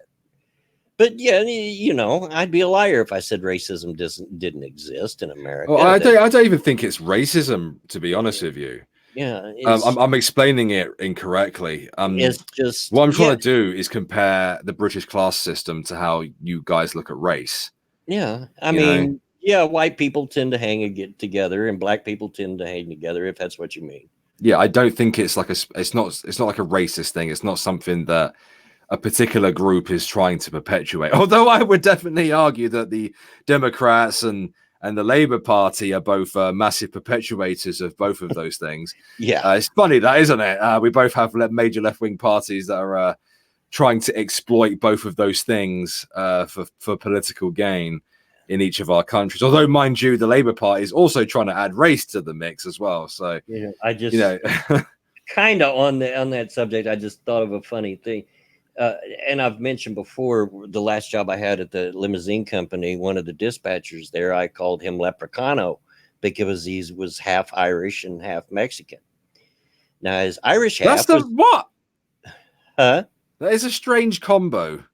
Well, his Irish half was also black. So he looked he was very dark skinned, but he looked Mexican, and his first names were all Mexican, and his last name was Fitzgerald. You know, we had an article last night actually on Ghost Poo, and you know, all three of us were like, eh, and the first name was like Laquanda or something like a very Black American name, you know. Yeah. But of course, those names are very, very specific to Black Americans. And the surname was McGregor. It's like, what? But anyway, there was a period of time where my car was broke down, and since we worked pretty much the same shift, we were just a half. He had to be there a half hour before I did, and I got off a half hour after he did. But he would hang around and give me a ride back and forth to work for a few weeks there, you know, to help me out. He would drive into my neighborhood. He goes, "This always makes me nervous." I said, "What's the matter, buddy?" He says, "All these people are looking at me." I said, "They think you're handsome." Mm. He goes, "You ain't kidding me. I'm from Chicago. I know what you're looking at, and I'm not comfortable." I said, "Don't worry. As long as you're with me, you're safe. Don't worry about it." You know, I've only seen two places in America, as you know, and obviously there were a few people who were a bit bewildered by my presence. You know, I look like a Mexican or some form of South American, you know, and people were very confused when I opened my mouth and started speaking with my accent, which at the time was probably a little bit more posh than what it is now. You know, because obviously I had to force the accent so people could understand everything I was saying. And there was one of the first people I met in Miami, you know. There was a guy, you know, who was selling these Ion bands. He was like, I couldn't believe it. Yeah, 4 white guys and a Cuban following around. I was like, motherfucker, I'm not a Cuban. He was like, eh, you know, and it happened in New York as well. Like people were really confused by my existence. And I feel like if I wandered around your neighborhood in particular, you know, I'd get some really fucking weird looks anyway. I imagine there aren't that many in the way of Hispanic people. Well, you'd be surprised. There is a couple of Hispanic families that live here. Mm. I see one of them out walking their pit bulls all the time, but it's changing. In the last couple of years, especially, we've had more minorities, if you will, move into the neighborhood. It's still predominantly white redneck, you know, yeah, no doubt about that, but it's a lot less so than it used to be. Shoot, in the 70s, there was no way you'd see someone that wasn't white walk through this neighborhood, and if they did, they probably got beat up. I remember in the mid to late 70s, there was a black couple that moved in on the very edge of the neighborhood, just on the very edge of the neighborhood, and they only lasted a couple of weeks because somebody firebombed their car. Oh wow, Jesus! And that's how it was. Yeah, it was that bad. But it's they fucking LARPing as the IRA or what? No, just you got to understand that not far from where I live now is a place called Mooresville, Indiana, that was run by the Klan. Well, there you go then. and the governor of Indiana at one time was a high-ranking official in the Klan. At the time he was governor. So, yeah, we may be a northern state, but I've said it before and I'll say it again. Indiana is one of the most redneck states north of the Mason-Dixon that you will ever see. That's crazy. But it's way different now. And especially I should expect so. In the past couple of years, especially, there has been an influx of minorities move into the neighborhood. Yeah. And well, it's probably because it's got to be fairly cheap where you live, hasn't it? It is. Yeah. It's very cheap. And I, in fact, coming home this morning from dropping my granddaughters at school, pulled up to a two-way stop. You know, I had to look for traffic coming the other way in the middle of the neighborhood. And there was a black guy with these dreads, or well, not dreads, they were braids. I assume they were, what do you see you later, Mumbling Mercy. Have a good one, mate. Yeah. So have a good one, dude. I would assume that they were, what did they call those? Not attachments. It's not really your hair. You have it weaved into your hair. Okay. Uh, and anyway, he actually looked for traffic for me because it's kind of blocked by trees, and he's waving me on. And this guy was as black as they come, So I like, and I remember thinking, boy, 50 years ago you wouldn't seen that. I gave him a thumbs up and waved at him, thanked him. I'd love to get my mum on one of these streams so she can talk about what it was like for her growing up. Yeah, it would be interesting. Like in the 50s, 60s, and 70s. Just being the only black person where I grew up, and some of the abuse that she got, and how she fought against it. Because my mum didn't take that shit. Yeah. Toasted. No, I haven't seen Black Klansman, but I know what it's about, and I'm aware of the story.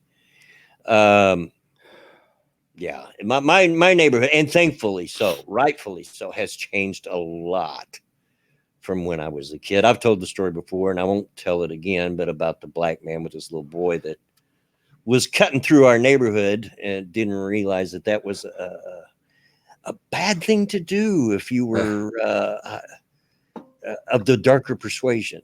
Yeah, dangerous thing to do in those days. But I gave him a ride to wherever. Can't even remember now wherever he was going, but I gave him a ride.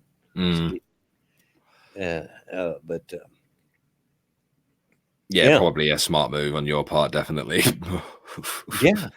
Otherwise, he already had a group of thugs following him. He didn't know it. Oh, really? Yeah. I pulled up next to him and said, "Hey, how you doing?" He goes, "All right, I'm walking over here and I thought I'd cut through." And I said, "Why don't you get in the car, dude? I'll give you a ride." "No, I'm fine." Said I wasn't going to tell the story, but here I go telling the story. I said, "No, you don't understand. Why don't you get in the car and give you a ride, and I'll take you there." He goes, "Oh, I'd like to walk." I said, look, but try not to look like you're looking. Turn around. You see that bunch of punks back there? There's about 5 or 6 of them. They're not here to give you the welcome wagon. Okay, get in the car and I'll take you where you want to go, or at least let me take you out of the neighborhood and you can walk from there. I don't, whatever. But he didn't even know they were there, and he said, "Oh, okay, I'll get in the car." he's just like blissfully skipping through the neighborhood, ever so gaily. He probably was new. Just across the road, that's considered the border for this neighborhood, there is what we call Section 8 housing. It's apartments, low income people live there, Section 8. And he probably had just newly moved in there and didn't have any idea what it was like across the road. I mean, literally across the road. You cross the street and you're like, you don't want to be there. Yeah, stay on your side, dude. And rightfully so, that has changed. I always tried to help out any of them that I could find. Of course, there weren't a lot of black people in this neighborhood. There just wasn't. It's just the way it was. Just like there was, of course, that time when you strolled into a black neighborhood, if I remember rightly. That's what I was going to say. And that neighborhood has changed a lot. A lot of white people and Hispanic people have moved in there. And if you know anything at all, blacks and Hispanics don't get along very well. Mm-hmm. But a lot of them have moved in there. So it's changing. It's changing. There's still areas of Indianapolis, particularly the east side, that I wouldn't walk through at night by myself. I probably wouldn't walk through if I had a crowd of people with me, because it's just that nuts. I mean, anytime you hear about a shooting, it's almost always over there. Yeah. From what you guys have told me about certain areas stateside, I don't think I would be wandering around anywhere without a guide, without some form of guide with me. Yeah, in that neighborhood you were talking about, I used to deliver papers there as well. I was there. And there's been, when you're delivering the morning paper, you're out at 3, 4, 5 o'clock in the morning, before the sun's up. And there's been a couple occasions I heard automatic gunfire while I was out delivering paper. That's not a good sign. I'm like, I don't want to be here right now. Toasted. Of course, there's crime-ridden white areas. What kind of question is that? The area I live in now is one, and has been since even way before. Of course, Yeah, there that's is. a silly question to ask, really. Of course, there is. There is here in the UK, areas that are predominantly white that are filled to the brim full of crime. You know, look, there are places like Brands Home in Hull, for example. In fact, I'll tell you this. Back in the 70s, there was a magazine called Indianapolis Magazine, which, of course, was about my city, Indianapolis. It was a local magazine. And my neighborhood here is maybe 4 miles square.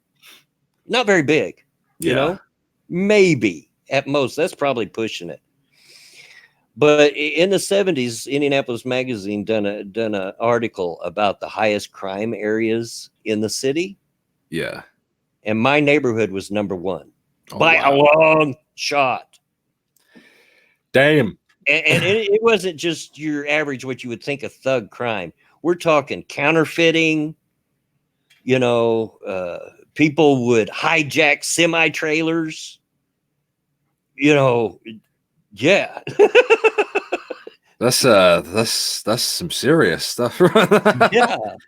Yeah, hijacking trailers and stuff. That's some Fast and Furious shit right there.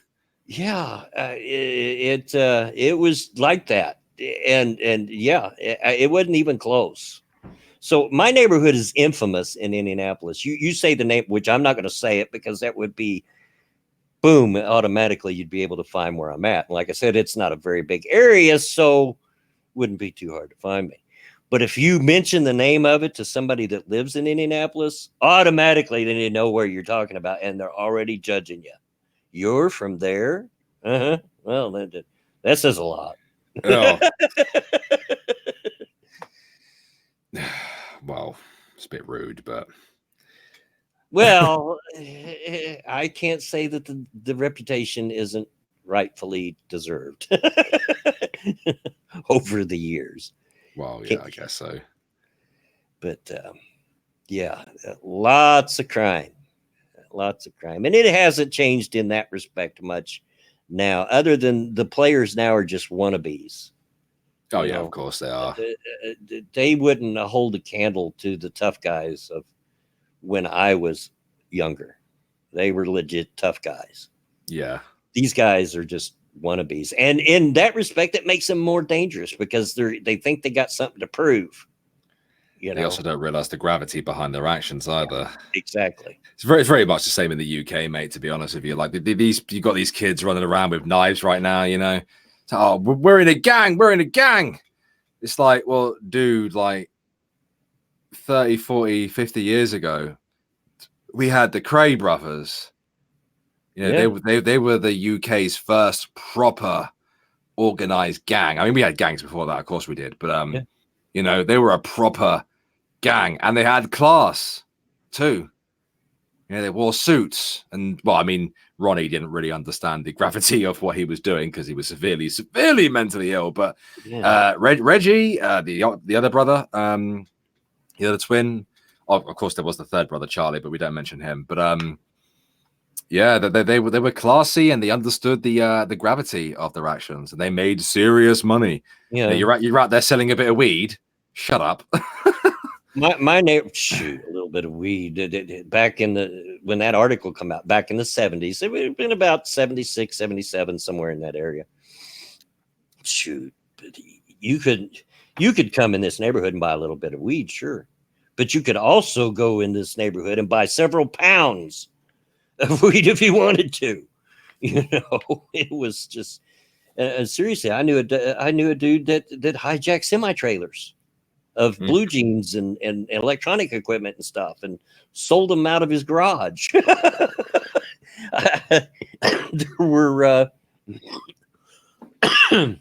There were counterfeiters, counterfeited money out of this neighborhood. It's just nuts. And this whole neighborhood was a gang back then. We all hated each other. We always fought each other on the streets. We fought and everything. But we're not the only redneck neighborhood in Indianapolis. And when one of the others would come to visit, we'd all gang together to beat the crap out of them.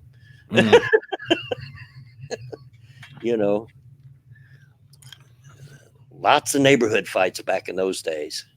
Yeah, my mate's dad actually used to sit us down and tell us all about when he was younger, how how they'd basically fight other schools. Yeah. Well, the one and only time I ever got stabbed was because it was at a high school basketball game, because we were playing our rival school, Decatur, and I went to a high school called Ben Davis, and they've always been rivals, hate each other, because their school districts neighbor each other. They're just so yeah. Yeah, these kids, they don't know what they're on about, mate. They're like, we'll go back 20 years and we'll take you down to the football, mate, and we'll see how long you last on the terraces, mate. You know what I mean? The old football hooligans. Oh yeah. Yeah, you get in a scrap with all of them and see how long you last with your little knife, mate. Oh yeah, there were legit tough guys around here, and we didn't have to carry guns and stuff, because we were tough without them, and they were tough without them, and and that goes back to when my dad was a young person here. I've heard him tell stories, and there were legit tough guys in this neighborhood back then. Not so much anymore. Really not so much anymore. Just a bunch of wannabes. And like I said, I think, and I've actually talked with the cops about that here. Like, I actually think that, and they agreed with me, that it's the wannabe guys that's even more dangerous. Because, when I was young, we had nothing to prove. You swing on me, I'm going to beat the crap out of you. But we had nothing to prove. We were tough and we knew it, Not going to pull a gun out and point it at you. That's not tough.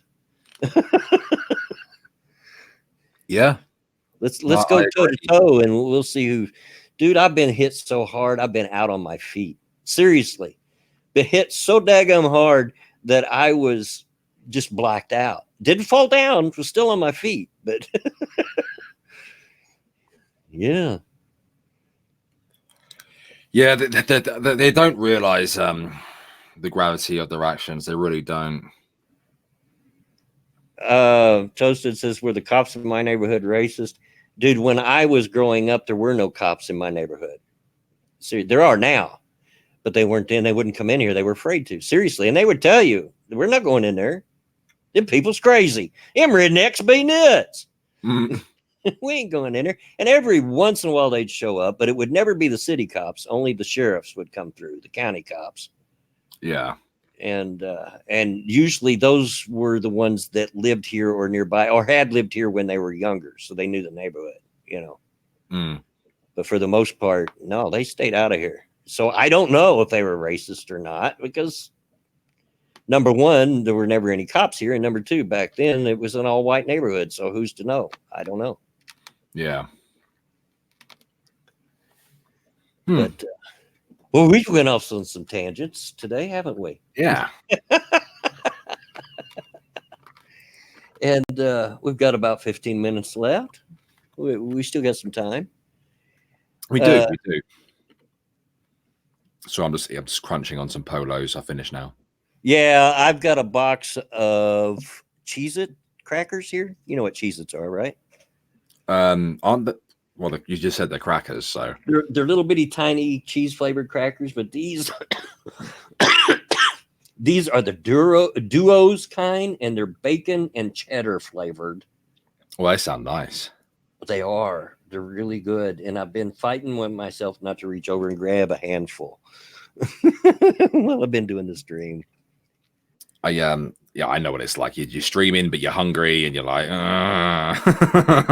Actually, Toasted, for a change, that's not a bad question. Why didn't you move out of your neighborhood if it was dangerous? Number one is because this is where my parents lived. And, I'm second generation in this neighborhood, so it was home.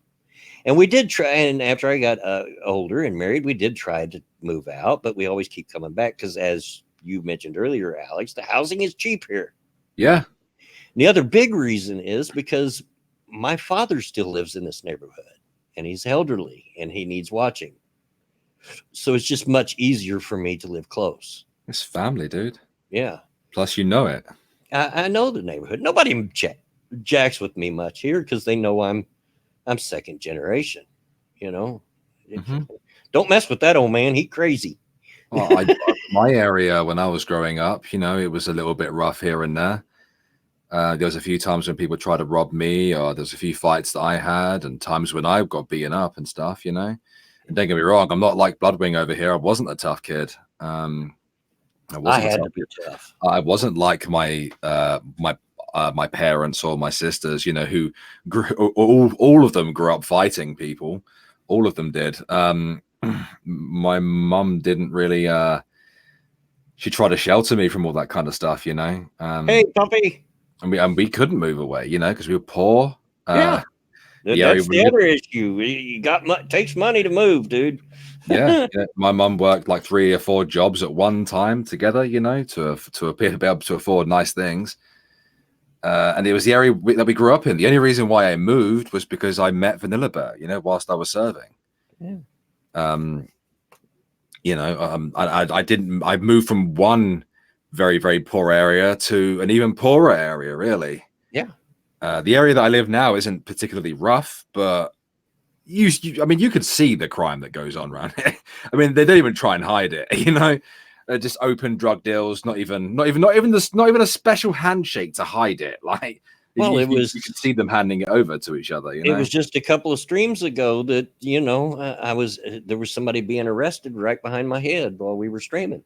Yeah, and they pulled a bunch of drugs out of his backpack. Yeah. So that's the neighborhood I live in. But all that aside, it is home. I'm sorry, it's home.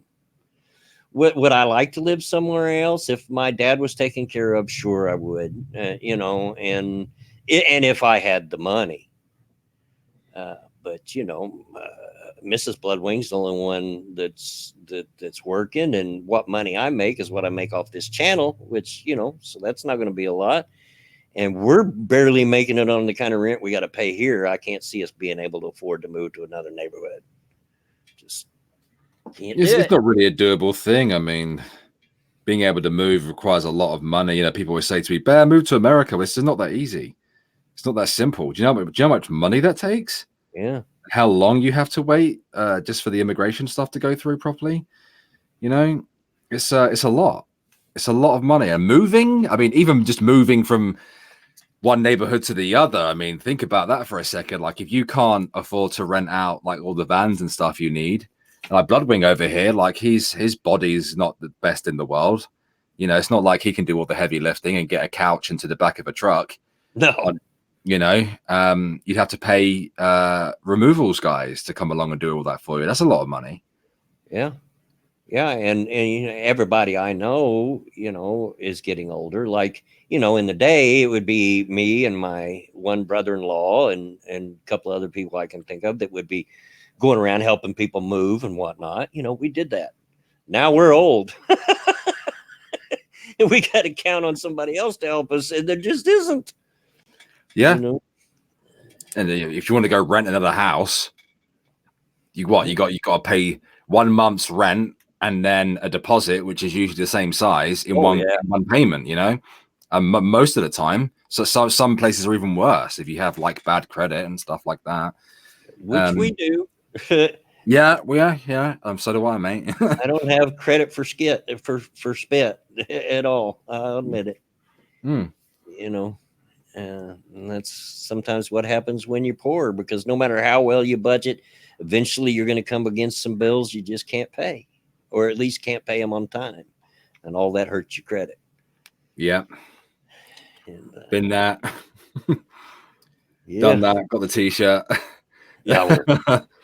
Trust me. Oh, I know.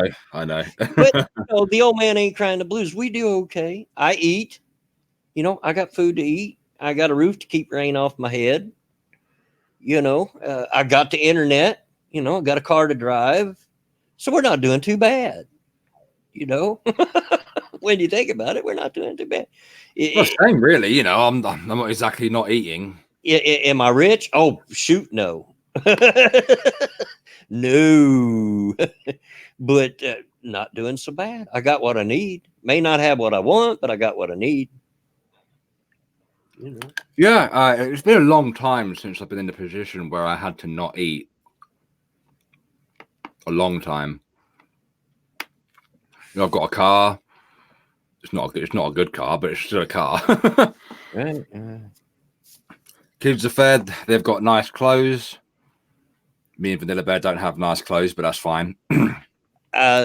Toasted says, as you can tell, my personality is not likable. Well, you can help change that, dude. But okay, do you find a personality when you get older? You change as you get older. Believe it or not, and I know a lot of you will find this hard to believe. I was a very shy young person. I was just as apt to just sit in the corner and not say anything. I was a wallflower. I didn't say a lot. I was very shy, very bashful. So at some point, yeah, that turned around till you got the guy that you got now. But as far as being likable, I don't know. I guess my personality's always been the same. People's always liked me, and some people's always hated me. So hey, yeah, there are some people who hate me. I didn't even do anything. Yeah, Just took an instant dislike to me, I guess. It's happened, But yeah, you change as you get older. Sure, you go through changes. Life, when you go through 6 decades of life, it's impossible not to make some changes. It's just impossible. But I think I'm still basically the same person I always was, just more outgoing. Just more outgoing. It just came a point in my life where I figured out, I'm tired of getting pushed around. I'm going to start speaking my mind. And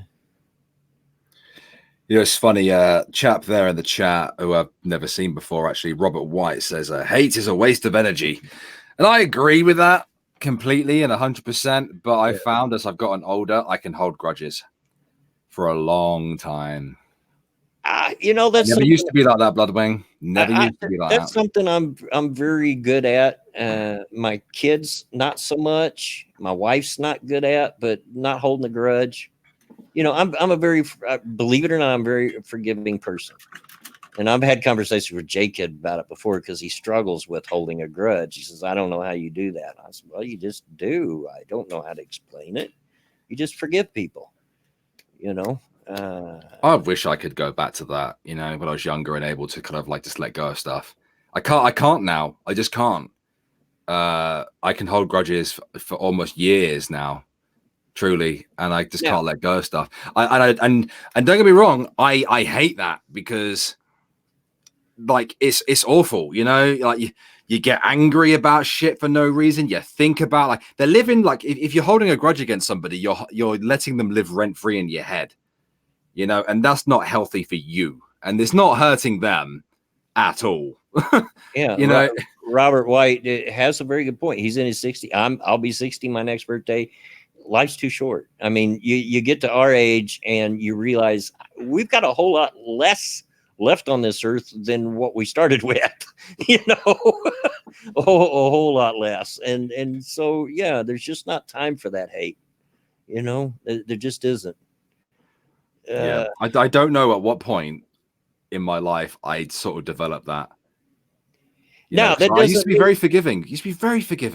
That doesn't mean I let people walk on me, and doesn't mean that I'm stupid. If there's people that I won't trust and I won't go around because I don't trust them, because that's the kind of person they've proven themselves to be.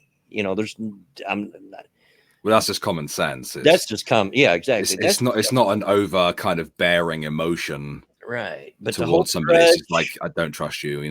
Yeah, to hold a grudge, no. I'm actually a very, very forgiving individual.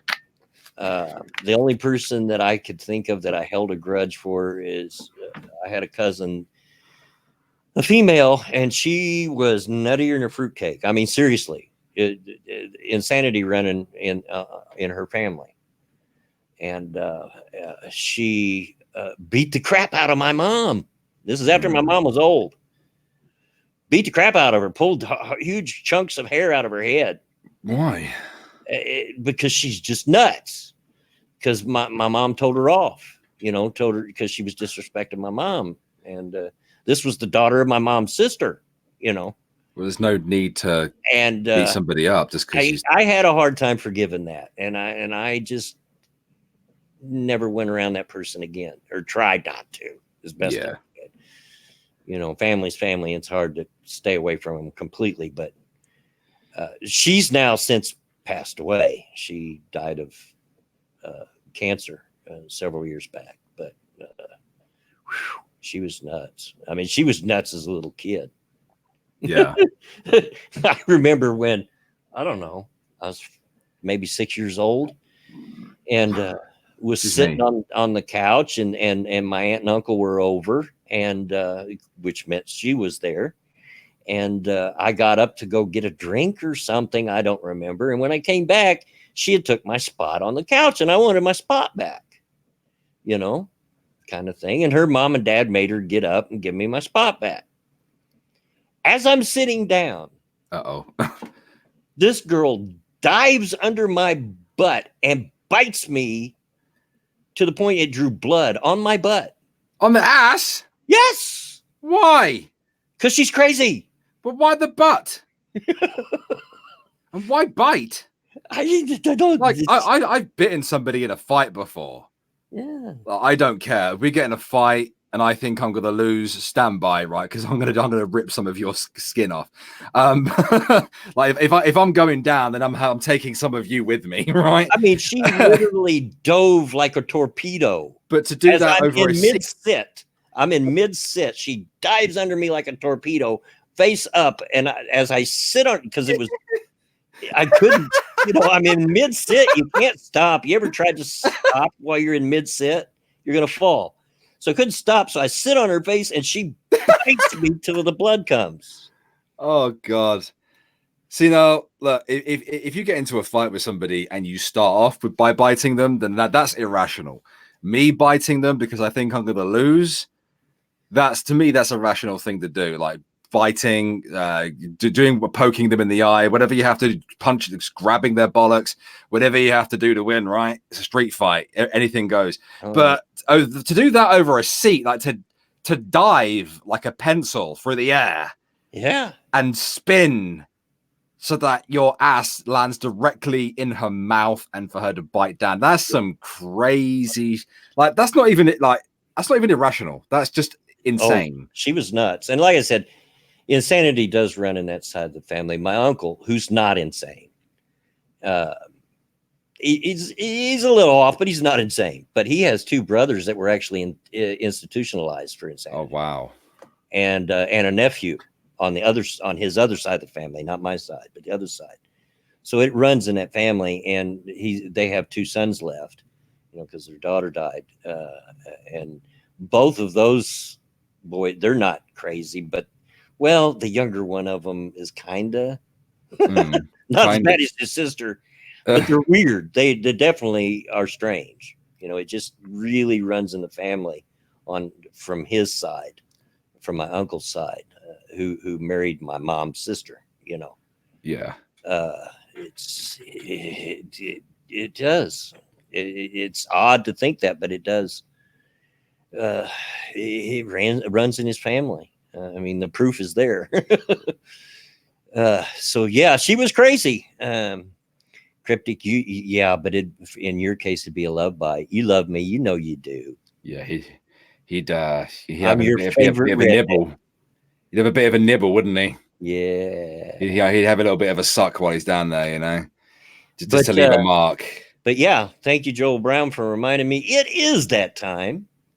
And thank you, folks. I really needed this. I've had such a tough day. I needed to just talk to people, just to forget about stuff for a couple of hours. Yeah. Thank you very much. Toasted says you're a very nice person. I know tons of people that would disagree with you, but He's a mean old man. Let's be honest. I'm a lot nicer on the. I'm one of those weird people that's way nicer on the internet than I am in real life. Trust me. You might not like me if you met me in real life. But thanks everybody for coming out. As always saying, I'll keep saying it. This couldn't happen without you guys. And thank you for your support with your likes, your comments, your donations, all of that stuff. It just couldn't happen without you, and I appreciate you.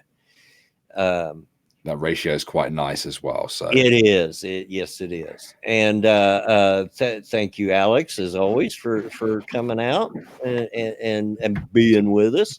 That's Anything you want to shout out? Yeah, quick one, guys. I will not be joining Bloodwing on Thursday for Redneck Radio, and I also don't know whether I'll be with him on Saturday either. Tomorrow night on the Drunken Uncle channel is the last ever Ghost Poo podcast. It's episode 300. Make sure you turn up for that, guys. And then as soon as that's done, I'm pretty much having a little bit of a break from streaming. I'm still going to be like producing content and trying to upload it, but I'm going to take a little bit of a step back for a few days and kind of allow me getting this job and me pretty much abandoning Irate Bear, like in terms of making videos and just doing the odd stream. You know, I need to let things become real in my head. But I have a couple of links for you guys, especially if you're still feeling down and haven't watched it yet. Go check out the latest Lord Bear video. Had fun ripping the piss out of this 18-year-old lad who runs the worst kids channel on YouTube. Of course, as well, I'm probably going to at least almost stop using Irate Bear Twitter account and primarily use Irate Alex. So there's a Twitter account. Go give that a follow, please, guys. And of course, I'm going to throw a link in the chat there to the Irate Alex Discord because I'm deleting the Irate Bear Discord on Thursday. So go check out those 3 links, folks. There you go. You heard it, folks. Oh, and Mr. Collins is you're more enthusiastic about my wife doing content than I am. Yeah, but mind you, it's not him who has to do the frigging editing. Yes, there's the link to my wife's speed draw paint art channel. Go check that out because I do the editing and make everything better. Yes. So there you go, folks. There you go. Do it. All of it. And as for me, next Redneck Trek, boy, I'm doing that often lately. Redneck Radio will be Thursday at 2:30 Eastern Standard Time. So join us then. Don't worry, I'll have a co-host. Trust me, I'll come up with something. I know lots of people. And also, I'm probably going to start recording gameplay for the next episode of Redneck Trek tonight. And I'll keep saying this one's going to be special. Big changes coming, folks. So if you like the series, you don't want to miss this one. So, yeah, be on the lookout for that. But till then, as always, get out of my yard. Bye, guys.